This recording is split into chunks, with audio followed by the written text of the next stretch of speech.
Hello, welcome back to the podcast. And if you're watching on video on YouTube, then you'll probably notice my hair is a different colour. Now, I've always thought that my webcam made me look really pink.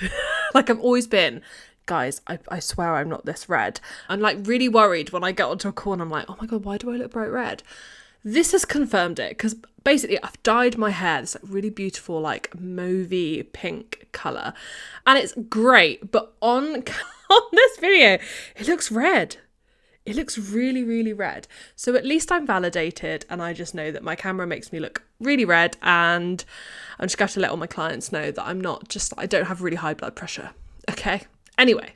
Welcome to today's episode. I am going to be talking on money mindset. Now, I hadn't planned to be talking on money mindset. I've been talking to continue kind of talking around the financial systems and strategy and structure in order to manage your money. But I have been listening because I feel like for the past, definitely the last 6 months, I've been almost like following what I believe is the most important thing and like what you need to know. And that is true. Like what you need to know is how to manage your money day to day. But there's a very good reason why you need to know that. And that's the bit that I've been missing out on. The really important thing that I'm missing out is the belief side, is the mindset side. Because the reason why I have been so adamant, not even adamant, but like I've been so focused on teaching the strategy behind how you actually manage your money day to day and the kind of structure that it needs to have is because that solves so much of the mindset issues. And so I've been going directly to the solution and kind of teaching the solution as opposed to kind of actually addressing the problem and helping you work through that problem, because there's a chance that right now you can hear the solution and you're like, well, yeah, Emilie, that makes sense.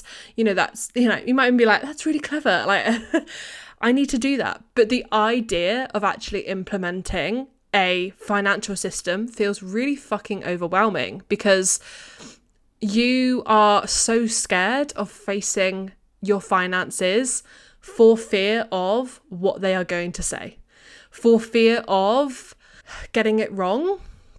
Just fear. Fear is the thing that comes up again and again and again. And so I wanted to talk on money mindset today. And some of you might even be like, I don't even know what money mindset is. It's kind of a phrase that's thrown around. We kind of understand the concept of mindset, right? I feel like most business owners understand this frame mindset in that it's kind of what you believe. Right? To have like an entrepreneurial mindset, you have to believe that you can make money. You have to believe that, you can sell your offers, that you can charge a certain rate, blah, blah, blah. Money mindset is essentially just all the beliefs and stories around money. And in business, that is fucking everywhere because it is literally every minute detail of business and life comes down to money. So really, is it money mindset or is it just like life, existence mindset? When I talk about money mindset, what I am talking about is your beliefs around money. And they could be about money in general, or they can be about you, or they can be about your business. What I've been picking up on is actually my audience, you, resonate a lot more around this topic of avoidance, of burying your head in your sand and you're like, oh yeah, that's me. And like I said, what I've been doing is going, great, yes, but Emilie, I'm avoiding my money, so I can't manage my money. So I'm taking it back today and we're going to do a kind of money beliefs audit. So first of all, we'll go into kind of like what these beliefs are, where they kind of come from, so that you can start to identify and understand ones that you might have. And then hopefully following this episode, you can kind of go away and think on that a little bit more and maybe start to identify maybe those more deeper rooted, the ones that don't immediately come to mind, like when I'm talking. What is true and what is a story? Okay. And I'll also teach a little bit about neuroscience as well, because so much of this comes down to how our brain is wired. Anyway, let's get into, and if I'm looking down here, if you're watching on YouTube, I'm looking down, look at my notes. I'm looking at my notes. Love it. Okay, let me pop that there. So, you know me, tangents. Your money mindset is made up of all the things your brain believes about money. Okay, that's really important because it's your brain believes. Okay, doesn't mean it's true, doesn't mean it's false, just means your brain believes it. And the reason why I say your brain believes it as opposed to you is because we have a conscious and a subconscious, and there will be a lot of things that you are not necessarily conscious of. Like, you might be like, Emilie, I know that I can, make the money. I know I can, do X, Y, Z. So there's the conscious and there's the unconscious, right? So which is where you might not always, your conscious brain maybe thinks something different to what your unconscious brain, your subconscious brain thinks, or you're kind of like interpreting it in a different way, or maybe even like just suppressing what your subconscious is thinking and feeling because you're trying to get out of that. The other thing as well is that your brain can believe something, which ultimately means you believe something, but you also need to believe you can change. You want to believe that you can be good at money, but right now you don't because you have no evidence to support that. And that is where I then talk about financial systems and how to manage your money. But you as the individual, almost like separate to your brain, needs to want that so that you can rewire your brain, because your brain believes these stories. And these stories about money come from our parents, media, society, education system, religion, culture, so much. And these stories around money are often formed before the age. Okay, so through childhood, and I find this absolutely terrifying because I've got an almost 3-year-old, and even now he's starting to like recall things from months ago that I never thought he'd remember, because I want him to have positive beliefs. I want him to have positive stories about things like money, about, our relationship, the house, things like that. I don't want him to experience any kind of scarcity, because there's not really any need for him to experience scarcity at the ripe old age of 3. But many of us grew up in some kind of, we had lived experiences that are then forming how our brains believe about money, because we're taking in this information, especially as a child.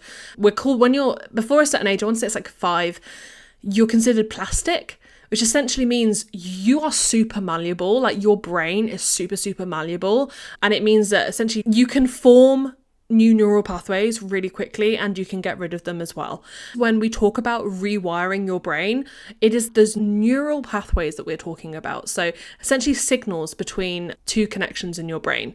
What is happening right now is you've got this story, and that is really strong because maybe you've had evidence throughout your life to support it. Maybe your parents have continued to support that evidence, the media supported that evidence, society, school, everyone has supported this story and given you evidence that this story is true. Might not actually be true, but that's kind of like the narrative. Our brain is like using that as like, okay, your brain is using the evidence to affirm this story.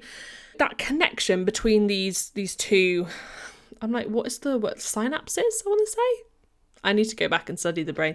That gets stronger and stronger and stronger. And like, that is a belief, like your belief. If that connection is really strong in your brain, that is your belief. Now, what happens when you want to start to unmute that is that you need to write a new belief. You need to form a new neural pathway. And as you do, obviously, at first, it'll be really weak.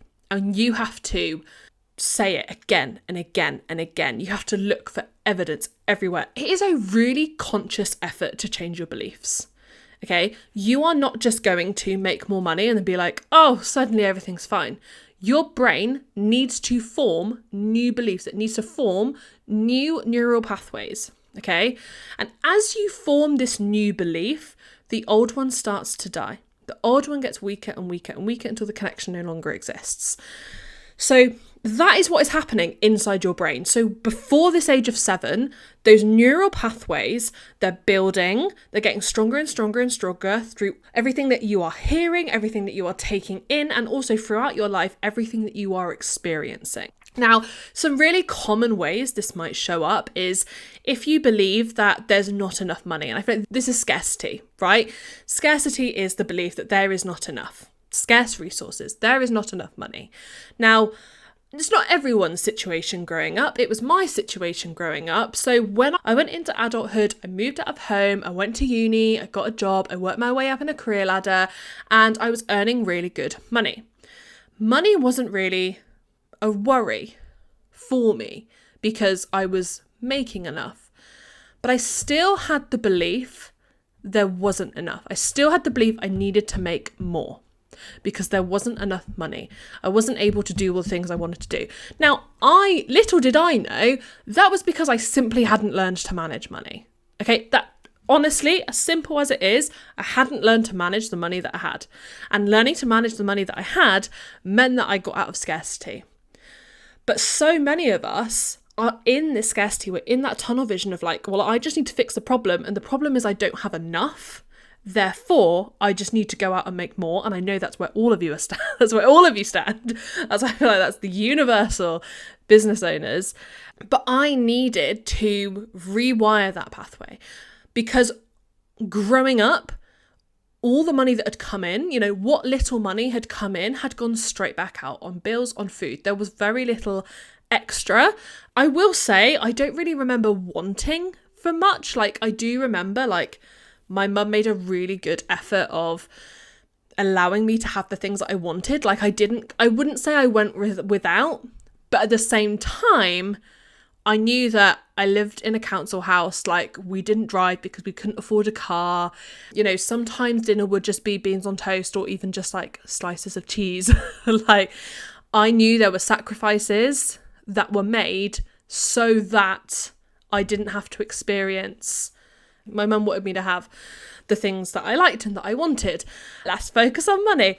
I believed, because this was so subconscious, right? I was not consciously aware of this until after I had gotten out of scarcity, after I had learned to manage my money and I reflected, then I realised what was happening. And what was happening was my brain, my subconscious brain, it knew that money came in and money went out. That is all it knew. That is all it had been told, okay? That is all it had experienced through childhood. And then when I went into adulthood, that is also what it experienced. Because when you get your first job and you're at uni, of course you spend all your money. That's just what happens. So then it had evidence, it had real life evidence to support that belief. The belief was money comes in, money goes out. There isn't any excess. And then I went out and I created evidence to support that. So my brain is like, bada bing, bada boom, that neural pathway is strong as hell. That's what happens. So when I went to earn more and when I worked my way up a career ladder and I earned more and more, guess what? More money came in and more money went straight back out. Because that's all I knew. That is all my brain knew what to do. And it wasn't that I was good with money or bad with money. It was simply that my brain was just doing what it believed to be true. My brain believed that money came in and it went back out. So that is what it did. And I want you to sit with that for a bit, because I imagine there's a lot of people that maybe grew up in the same circumstances, or maybe, I've had clients that are like, Emilie, I didn't grow up in the same circumstances, but, and then there'll be like a story about how maybe a parent went through redundancy, or maybe their parents worked really hard to send them to private school, but that was kind of like all their money. There is scarcity in those stories, isn't there? Yes, you went to private school, but you knew you were maybe like the poorest person there, or you knew that it was otherwise in the household, it was a struggle. And maybe you knew that when you first grew up, you were fine, and then a parent went through redundancy. Really quickly, in stressful situations, your brain can rewire those neural pathways. So you can go from abundant as hell to scarce as fuck because all of a sudden you are experiencing extreme pressure that comes with a sudden redundancy and not having two incomes in the household. So there's lots of things in your life that will be forming these stories. So to kind of summarize what I've spoken about so far, is that your money mindset is the beliefs and the stories that you and your brain hold about money. And it might be about money in general, your ability to manage or make money, or your business's ability to grow or sustain or hold money. Those stories are created through lived experiences and also influence, things that you have heard and taken in over years, not just from childhood, but also from those lived experiences that might be later on in life. They might have even been in adulthood. You might have grown up absolutely fine, not been taught the skills to manage money, gone into adulthood. Obviously, money is, if you don't know what to do with it, an abundant mindset alone isn't going to help you. So you might have grown up really well off and then gone into adulthood and gone, why the fuck do I have no money? Okay, simply, all of this is down to the fact that you don't know how to manage money. And yes, of course, there are going to be outsider situations, but 9 times out of 10, and this is why I preach, like, you need to learn to manage your money. Because once you learn the very, very basic skill, okay, that is when you start to form those new neural pathways, because all of a sudden you have the evidence. Your brain has evidence. I can manage my money. I can build savings. I can pay off debt. I can grow my business. Those are the stories that right now your brain is telling you that you can't, that it's hard, that it's a struggle. There's so many things that your brain is telling you about your ability to do something, and it's simply because you don't have the evidence to suggest otherwise. And learning how to manage your money is the solution to fixing your money mindset problem, fixing avoidance, getting out of shame, to fix all of the fear around money. The only way to fix fear, the only way to stop fearing money is to learn how to manage it. And that is a hill I will die on. Now, I'm not saying there aren't more complex situations around money and around money trauma that might come up, but any client that comes to me, whether you worked with me one-to-one, whether you work with me in Cashflow Confident, it's why Cashflow Confident exists, is because you come to me and go, I want to heal my relationship with money. I have a bad relationship with money. I have a bad money mindset. I'm bad with money. I can't manage all these things. I go, that's great. I'm almost going to put that to the side for a minute.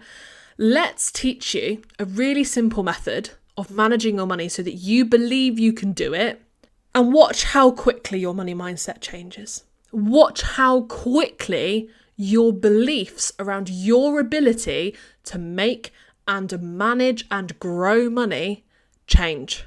Honestly, that is my, like, what's the phrase? Like, my Roman Empire is you can beliefs around money, but to do that, you have to learn to manage money. I'm sorry. Okay. You might be right now, but Emilie, I've got a money mindset problem. So why wouldn't I just go work on my money mindset? Because you can believe all the good things in the world about money, but if you don't know how to manage it, then it's just going to come undone. Ultimately, like, I have clients that come to me that have done the money mindset work, but they've worked with money mindset coaches. A lot of them work with money mindset coaches alongside working with me because they know it's not just about the mindset, or they've done the mindset work and go, something's missing. Or they realize, do you know what? Now I believe in my ability to make money. Which I feel like, and I'm not like solely a money management coach, so I'm like open. Changing your money mindset to be more positive without doing the structural, financial, like foundation management system work, that feels like that's really hard, because you have to essentially change those neural pathways without any evidence. You're probably looking at outsider evidence, I imagine. Like, this person did it, so I can do it too, as opposed to just doing it yourself and being like, oh, I can do it. So I'm interested. If anyone here has done the money mindset work, I'd love to know, how do you actually get to a place of abundance without doing the money management work? Because I don't actually see how the two can go together. Like, you experienced abundance and then you didn't again because you didn't learn how to manage the money. So I'm interested. I'm open to hearing new perspectives, always open to learning new things around money and money mindset. If you are someone that you want to get out of avoidance, you want to take your head out of the sand, you want to banish financial fear, and you want to be empowered, you want to be good with money, and you want to make money, spend money, save money, and grow money with absolute confidence, then please do come and join Cashflow Confident. The doors are open now and they will close on the 31st of July. I am not running this again this year. This is the only time I am running it this year. Okay, again. The next time will start in Q1 2026. Okay, so if you want to fix your finances, both your money mindset and your money management, because can't do one without the other, we do focus on both, before 2026 and get yourself, ready for your biggest year yet, come and join Cashflow Confident. I would love to have you. I'll put the link in the description, but you can also just go to emilienutley.co.uk/cashflow-confident, or just Google it. Honestly, I imagine Cashflow Confident should come up if you Google it. If you have any questions, as ever, just DM me, pop me an email. I'm more than happy to chat. I love chatting about money, literally any excuse. Whenever people are like, would you come and talk about money? Could you come and do that? I'm like, yes, babe. I made this my entire job. Anyway, have a fantastic week and I will speak to you soon.